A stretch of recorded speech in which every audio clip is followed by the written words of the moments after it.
എല്ലാ സുഹൃത്തുക്കൾക്കും life vision top സ്റ്റാറിലേക്ക് സ്വാഗതം ചെയ്യുന്നു. ഇന്നത്തെ വീഡിയോ നമ്മുടെ കൊച്ചു കേരളത്തിൽ അനുദിനം ഉണ്ടായിക്കൊണ്ടിരിക്കുന്ന പല ദുഃഖകരമായ വാർത്തകളെക്കുറിച്ചും അപകട മരണങ്ങളെക്കുറിച്ചുമാണ്. നമുക്കറിയാം, കുട്ടികൾക്ക് വരെ ജീവിക്കാൻ വയ്യാത്ത ഒരു സാഹചര്യത്തിലേക്ക് നാം മാറിക്കൊണ്ടിരിക്കുകയാണ്. കുട്ടികൾ ഇപ്പോൾ ഈ 2 ദിവസത്തിന് മുമ്പ് ഇവിടെ എറണാകുളത്ത് സംഭവിച്ചത്, ഒരമ്മ കുഞ്ഞിനെ പുഴയിലെറിഞ്ഞു കൊന്നു. അതിൻ്റെ ശരിയായിട്ടുള്ള വിവരങ്ങൾ ഇതുവരേക്കും പോലീസിന് കണ്ടെത്താൻ പറ്റിയില്ല. അവരെൻക്വയറി നടന്നുകൊണ്ടിരിക്കുകയാണ്. ഒന്ന്. രണ്ടാമത്, കേരളത്തിൻ്റെ ആരോഗ്യസ്ഥിതി വെച്ച് നോക്കുമ്പോൾ ഇപ്പോൾ ഏതാണ്ട് മൊത്തം ഉള്ള ജനസംഖ്യയിൽ 35% കേരളത്തിലുള്ള ജനസംഖ്യയിൽ 35% ഹൃദ്രോഗികളാണ്. തീരുന്നില്ല. ഈ ഹൃദ്രോഗികളിൽ 45 വയസ്സിന് കീഴുള്ളവരാണ് ഏതാണ്ട് 25%. അതായത് നമ്മുടെ ഒരു ആരോഗ്യത്തിൻ്റെ നമ്മുടെ ഫിറ്റ്നസ്സിനെ കുറിച്ചുള്ളൊരു അവലോകനമാണിത്. ഇത് വളരെ വളരെ ബുദ്ധിമുട്ടുണ്ടാക്കുന്ന ഒന്നാണ്. നിങ്ങൾ രാവിലെ ഒരു പത്രം എടുത്താൽ ഒരു അപകട മരണമെങ്കിലും സംഭവിക്കാത്ത ദിവസമില്ല. അത് മോസ്റ്റ്ലി 2 വീലർ. അതിലും ഒരു മാസത്തെ കണക്കെടുക്കുമ്പോൾ ഏറ്റവും കൂടുതൽ മരണം സംഭവിക്കുന്നത് വിദ്യാർത്ഥികളാണ്. അവരാണ് കൂടുതൽ അപകടങ്ങളിൽ ചെന്നെത്തുന്നതും. കാരണം ഇവർ ഉപയോഗിക്കുന്ന ബൈക്കുകൾ എപ്പോഴും ഹൈ സ്പീഡ് ബൈക്കായിരിക്കും. ഈ ഹൈ സ്പീഡ് ബൈക്കെടുത്ത് ഇവർ വീണ്ടും വർക്ക്ഷോപ്പിൽ പോയി അതിലൊക്കെ ഒരു സ്പെഷ്യൽ ഫിറ്റിങ്സൊക്കെ കൊടുത്ത് ഫൈറ്റർ ജെറ്റിനെക്കാളും സൗണ്ട് ഉണ്ടാക്കുക. അങ്ങനെ നിരത്തിൽ കൂട്ടുകാരനോ കൂട്ടുകാരികളുമായോ നിരത്തിൽ കൂടെ ഇങ്ങനെ സൗണ്ട് ഉണ്ടാക്കി മിന്നിപ്പായുക. ഒരു പരിധിവരെ പോലീസ് അത് പിടിക്കുന്നുണ്ടെങ്കിലും പലപ്പോഴും പോലീസിൻ്റെ കണ്ണിൽ പെടാറില്ല. ഇനി ഏതെങ്കിലും രീതിയിൽ ഈ ട്രാഫിക്കുകാർ ഈ അനാവശ്യമായി ഒച്ച ഉണ്ടാക്കി പോണ ബൈക്കിനെ ഡിറ്റക്റ്റ് ചെയ്യുന്ന രീതിയിൽ എന്തെങ്കിലും ഒരു എക്യുപ്മെൻറ്റ്സ് ഈ ക്യാമറയോടൊപ്പം സ്ഥാപിക്കുന്നത് നന്നായിരിക്കും. കാരണം ഇവരെ ഒരു രീതിയിലും ഇവർ നേരെയാകില്ല. രണ്ടാമത്, ഹൃദ്രോഗത്തിൻ്റെ പ്രധാന കാരണങ്ങൾ ഏറ്റവും ഒന്നായി കാണുന്നത് മദ്യപാനം, മയക്കുമരുന്ന്, വ്യായാമക്കുറവ്, അമിത ആഹാരം, അതിലും കൊഴുപ്പുള്ള ആഹാരം, ഉറക്കക്കുറവ്, ഇതൊക്കെയാണ് പ്രധാനമായി കണ്ടുവരുന്നത്. കാരണം ആഹാരത്തിനൊരു സമയം കൊടുക്കേണ്ടതാണ്. ഇവിടെ ഇപ്പോൾ എല്ലാ ആൾക്കാരും ചെയ്യുന്ന ഒരു 7:30-8 മണി, ഇവരെല്ലാം അടിഞ്ഞു കൂടുന്നത് രാത്രി 10 മണിക്ക് 11 മണിക്ക് ഉള്ള തട്ടുകടകളിലേക്കാണ്. ഇത് എവിടേക്ക് പോയി അവിടെ വന്നിരുന്ന ആ തട്ടുകട അപ്പോൾ കഴിക്കുന്ന എന്താ വെച്ച് കഴിഞ്ഞാൽ ഈ മീറ്റ്, ബീഫ്, ചിക്കനൊക്കെ അങ്ങോട്ട് കഴിക്കും. ഇവർക്ക് ഡൈജഷൻ ചെയ്യാനുള്ള ഒരു സമയം കിട്ടിയില്ല. ദെൻ ഇവർ വീട്ടിലെത്തുമ്പോൾ ഉറങ്ങുമ്പോൾ ഏതാണ്ട് സംടൈം 1 മണിയാകും. ഇവർക്ക് എവിടെ അപ്പോൾ അതെല്ലാം എൻ്റെ ഒരു പ്രോപ്പർ ടൈമില്ലാതെ അതിന് ഇൻഡൈജഷനാകും, ഗ്യാസ് ഫോം ചെയ്യും. അങ്ങനെ നന്നായിട്ട് പിന്നെ ഇവർ ഒരു പക്ഷേ ഈ വിദ്യാർത്ഥികളാണെങ്കിൽ അവർ വേഗമുള്ളതില്ല, പെട്ടെന്നായിരിക്കും ഉണരുക. ഒന്ന് ജസ്റ്റ് വെള്ളം കുളിച്ചാൽ കുളിച്ചു, ഇല്ലെങ്കിൽ അതുമില്ല. ഒന്ന് ബ്രഷ് ചെയ്യുക, എന്തെങ്കിലും ഉടുപ്പെടുത്തിടുക. കാരണം ഇവർക്ക് ഷേവ് ചെയ്യേണ്ട കാര്യമില്ല. കാരണം ഈ തലമുടി വെട്ടിയില്ല, ഷേവിങ് ചെയ്യണ്ട. ഇതെല്ലാം ഒരു ഈസി വേ ആണ്, ഒരു ലേസിനെസ്. ഇവരാണ് ഈ ബൈക്ക് എടുക്കുക, അങ്ങോട്ട് സ്പീഡാകുക, ആരോടെങ്കിലും ഫോൺ ചെയ്ത് കൂട്ടുകാർ പറയുക, അങ്ങോട്ടേക്ക് കോളേജിൻ്റെ പേരും പറഞ്ഞ്, അല്ലെ ക്ലാസ്സിൻ്റെ പേരും പറഞ്ഞ് അവരങ്ങോട്ട് യാത്രയാകും. ഇവരാണ് കൂടുതലും അപകടത്തിൽ ചെന്നപ്പെടുന്നത്. അവസാനം ഈ ദുഃഖം അനുഭവിക്കുന്നത് പാപം പിടിച്ച മാതാപിതാക്കളാണ്. ഇന്ന് ഏറ്റവും കൂടുതൽ ഈ ഒച്ച ഉണ്ടാക്കുന്ന ഈ ബൈക്കുകൾ ഉപയോഗിക്കുന്നത് ഒരു ആവറേജ് സാമ്പത്തിക ശേഷി ഉള്ളവരല്ല.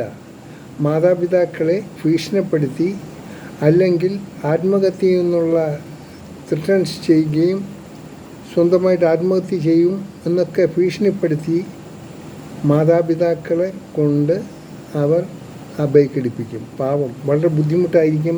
അവർ ഗവൺമെൻറ് ജോലിയായിരിക്കും. എന്തായിരുന്നാലും അവർക്ക് അതിൻ്റേതായ പ്രോബ്ലംസ് കാണും. പക്ഷേ ഒരു മോനായിരിക്കും, അല്ലെങ്കിൽ 2 പിള്ളേരായിരിക്കും. മോസ്റ്റ്ലി ഇപ്പോൾ ഒരു മോനായിരിക്കും. അപ്പോൾ ഒരു മോനല്ലേ, അവൻ്റെ ആഗ്രഹങ്ങൾ സാധിച്ചു കൊടുക്കാൻ ഇവരുടെ എക്കണോമിക്കൽ ഇതൊന്നും അതിനെപ്പറ്റി ചിന്തിക്കാതെ തന്നെ മകൻ്റെ ആഗ്രഹം സാധിച്ചു കൊടുക്കുകയാണ്. അതവരെ കുറ്റം പറയാൻ പറ്റില്ല. കൊടുത്തില്ലെങ്കിൽ ഇവരെ ഭീഷണിപ്പെടുത്തും. ആ ഒരു കാലഘട്ടത്തിലേക്കാണ് ഇപ്പോൾ നമ്മുടെ യങ് ജനറേഷൻ മാറിക്കൊണ്ടിരിക്കുന്നത്. ഇവർ ഒത്തിരി അധികമാകുമ്പോൾ ഇവരെ ഏതെങ്കിലും മാനസിക ആശുപത്രിയിലോ അല്ലെങ്കിൽ ഡി അഡിക്ഷൻ സെൻ്ററിലൊക്കെ ഒന്ന് ലെവലാക്കാൻ വേണ്ടി എവിടെ ഒന്നും നടക്കില്ല. ഒരിക്കലും ഏത് ഡി അഡിക്ഷൻ സെൻ്ററിൽ പോയാലും, ഏത് സൈക്കോളജിസ്റ്റിൻ്റെ അടുത്ത് കൊണ്ടുപോയാലും, ഏത് ഹോസ്പിറ്റലിൽ കൊണ്ടുപോകും, ഇവരെ ട്രീറ്റ് ചെയ്യാൻ കൊണ്ടുവന്ന് അവരുടെ സമയം വേസ്റ്റാകും. ആ ട്രീറ്റ്മെൻറ്റ് കൊടുക്കുന്ന ഡോക്ടറിൻ്റെ കൺസൾട്ടിങ് ഫീയും വേസ്റ്റാണ്. ആ കൊടുക്കുന്ന മരുന്നും വേസ്റ്റാണ്. അത് നേരാകില്ല.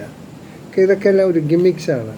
കാരണം ഇന്നത്തെ തലമുറ മുൻകാലങ്ങളിലുള്ള തലമുറയെക്കാളും വലിയ ഷ്രൂഡായിട്ടുള്ള മൈൻഡുള്ളവരാണ്. അവർക്ക് എല്ലാം ആലോചിക്കാം.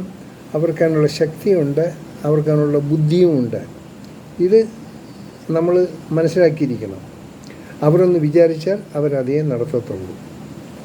അന്ന് വേറെ ആർക്കും അവരെ പിടിച്ചു നിർത്താൻ പറ്റിയില്ല. ഇങ്ങനെ കുറച്ചെണ്ണം ഒരു പക്ഷേ ഈശ്വരനെന്നുള്ളൊരു ശക്തി ഉണ്ടെങ്കിൽ ഒരു പക്ഷേ ഈ വേസ്റ്റ് ക്യാരക്ടറൈസിനെ ആയിരിക്കാം ഈശ്വരൻ അതിൻ്റെ ജീവൻ പെട്ടെന്ന് എടുക്കുന്നത്. കാര്യം ഇത് കൂടുതലുണ്ടായിക്കഴിഞ്ഞാൽ ഇവരുടെ ശല്യം സമൂഹത്തിന് തന്നെ വളരെ ദോഷം ചെയ്യുന്നതായിരിക്കും. അതുകൊണ്ടായിരിക്കാം ഇവരെ ഈ രീതിയിൽ സ്പീഡായിട്ട് ബൈക്ക് ഓടിക്കാനും എവിടെയെങ്കിലും കൊണ്ട് ഇടിക്കാനും മരിക്കാനും ഉള്ള കാരണം ഇവരാര് പറഞ്ഞാലും കേൾക്കില്ല. ഇവർ പേരൻസിനെ ഉപദ്രവിക്കും, സമൂഹത്തിനെ ഉപദ്രവിക്കും, ബന്ധുക്കളെ ഉപദ്രവിക്കും. എല്ലാം ഇവർ ഒരു എന്താ പറയുക, ആര് പറഞ്ഞാലും കേൾക്കാതെ ഒരു സ്വന്തം ഇഷ്ടത്തിനുള്ള ഒരു ജീവിതശൈലി. അപ്പോൾ ഇവർ യൂസ്ലെസ്സാണ്. അപ്പോൾ യൂസ്ലെസ്സുകൾ പോണതിൽ നമ്മൾ സന്തോഷിക്കണം. അവർക്ക് മാതാപിതാക്കൾക്ക് സങ്കടം കാണും. പക്ഷേ മാതാപിതാക്കൾ അവരിങ്ങനെ തെറ്റുകളും കാര്യങ്ങളോ നഷ്ടപ്പെട്ടു ഞങ്ങൾ എന്ത് ചെയ്യും, അങ്ങനെയാണ്. സോ നമുക്കതിലൊന്നും വി ആർ ഹെൽപ്ലെസ്. സോ ദയവ് ചെയ്ത് പേരൻസ് ചെയ്യാവുന്നുള്ളൊന്നും മാത്രമേ ഉള്ളൂ. കഴിയുന്ന കുട്ടികളെ നല്ല കാര്യങ്ങൾ പറഞ്ഞ് മനസ്സിലാക്കുക, അവരുടെ മൂവ്മെൻറ്റ്സ് ശ്രദ്ധിക്കുക, അവർക്ക് നേരത്തിന് ആഹാരം കഴിക്കാൻ എന്തുപദേശിച്ചാലും കേൾക്കേണ്ടവർ കേൾക്കും. നല്ല കുട്ടികളുണ്ട്, നമ്മൾ മോശം കുട്ടികളായിട്ട് എല്ലാവരും പറയുന്നില്ല. നല്ല കുട്ടികൾ, വെരി ക്ലെവർ ബോയ്സ് ഉണ്ട്. അച്ഛനമ്മമാരുടെ ബുദ്ധിമുട്ടുകളെ മനസ്സിലാക്കി ജീവിക്കുന്നുണ്ട്. അവർക്ക് സഹായിക്കാൻ ഇഷ്ടപ്പെടുന്നവരുണ്ട്. അങ്ങനെ ഒത്തിരി പിള്ളേരുണ്ട്. അവരാണ് ആക്ച്വലി ലൈഫിൽ ഏറ്റവും പ്രഗത്ഭരായി മാറുന്നത്. അവർക്ക് ഈശ്വരാനുഗ്രഹം ഉണ്ടാകും. അപ്പോൾ ഈ 2 തരത്തിലുള്ള കുട്ടികൾ, ഒന്ന് മാതാപിതാക്കളുടെ വേദന അറിയുന്നവർ. മാതാപിതാക്കൾ എന്ത് കഷ്ടപ്പെട്ടാണ് അവരെ പഠിപ്പിക്കുന്നതും വളർത്തുന്നതും ഒക്കെ. അങ്ങനെയുള്ളൊരു കുട്ടികളുണ്ട്. അവരാണ് യഥാർത്ഥത്തിൽ ഈ രാജ്യത്തിന് ആവശ്യമുള്ളവർ, ലോകത്തിന് ആവശ്യമുള്ളവർ, സമൂഹത്തിന് ആവശ്യമുള്ളവർ. ഇതൊന്നുമില്ലാതെ പേരൻസിൻ്റെ കഷ്ടം ഇതൊന്നുമല്ല, എനിക്ക് ഇതാണ് വേണ്ടത്, കിട്ടിയേ പറ്റൂ എന്ന് ഷഡ്യം പിടിക്കുന്ന ഒരു കൂട്ടരുണ്ടോ, അത് യൂസ്ലെസ്സുകളായി പോകുന്നു. It is they all waste carriage for the earth. അവനൊക്കെ വണ്ടി എടുക്കും, അവൻ സ്പീഡിൽ ഓടിക്കും, അവൻ ഏതെങ്കിലും വർക്ക്ഷോപ്പിൽ പോയി ഈ ജെറ്റ് എന്തെങ്കിലുമൊക്കെ മാറ്റി അതിൻ്റെ സൗണ്ടൊക്കെ വെച്ച് അവനങ്ങ് പോകും. എപ്പോഴും ആംബുലൻസ് അവൻ്റെ ബോഡി നമുക്ക് പ്രതീക്ഷിക്കാം. So nothing to worry. പാരൻസിനോടും പറയാണ്, അങ്ങനെ പറഞ്ഞ് കേൾക്കാത്ത പിള്ളേരെ പറ്റി നിങ്ങൾ വെറിയേണ്ട കാര്യമില്ല. കാര്യം ദേ ആർ ആൾ യൂസ്ലെസ്. എനിക്ക് വളരെ ദുഃഖമുള്ള കാര്യം, ഒരു ദിവസം പോലും പേപ്പർ എടുത്താൽ മരണം, ആക്സിഡൻ്റ് ഇല്ലാത്ത ഒരു വാർത്ത നമുക്ക് കാണാൻ പറ്റില്ല. അത് കഴിഞ്ഞാൽ വളരെ അതിശക്തിയാണ് അപ്രതീക്ഷിതമാകുന്ന മറ്റു ഈ കൊച്ചുകുട്ടികളെ പുഴയ്ക്കെറിഞ്ഞ് കൊല്ലുക, അങ്ങനെ പലതും, സ്വന്തം തള്ളയെ ചവിട്ടി മെതിച്ചു കൊല്ലുക, എന്തൊക്കെ വാർത്തകളാണ് വരുന്നത്. നമ്മൾ ഇങ്ങനെയല്ലായിരുന്നല്ലോ നമ്മുടെ ഇന്നലകൾ. ഇന്നലെ ജീവിച്ചവർ, അവർക്ക് മനസ്സിലാക്കും അന്നത്തെ കേരളം എങ്ങനെയായിരുന്നു, ഇന്നത്തെ കേരളം എങ്ങനെയായിരുന്നു. സോ എനിക്ക് ഈ ചെറുപ്പക്കാരോടൊന്ന് പറയാനുള്ളത്, നിങ്ങളൊന്ന് ചിന്തിക്കുക, സ്വയം നന്നാക്കാൻ ശ്രമിക്കുക. ഈ മയക്കുമരുന്നിനും ഇതിനൊക്കെ ഇപ്പോൾ അടിമയാകണ്ട. അതൊക്കെ ഒരു 75 വയസ്സൊക്കെ കഴിഞ്ഞതിന് അടിമയായിക്കുള്ളൂ. ദൃഷ്ണോ പ്രോബ്ലം. അപ്പം നിങ്ങൾക്കൊരു എനർജിയുടെ ആവശ്യമുണ്ടാണ്. ഇപ്പം നിങ്ങൾക്കുള്ള എനർജിക്ക് ഇതിൻ്റെ ആവശ്യം, ഈ മയക്കുമരുന്നിൻ്റെയൊക്കെ ആവശ്യങ്ങളൊന്നുമില്ല. പഠിത്തത്തിൽ ശ്രദ്ധിക്കുക, പേരൻസിനെ സഹായിക്കുക, അവരെ അനുസരിക്കുക. കാണാം മറ്റൊരു വീഡിയോയിലൂടെ. ഇഷ്ടപ്പെട്ടാൽ അറിയുന്നവർക്ക് ഈ വീഡിയോ ഒന്ന് ഷെയർ ചെയ്താലും. കാണാം വീണ്ടും ഒരിക്കൽ കൂടി. ഞാൻ GK തുമ്പക്കാരൻ.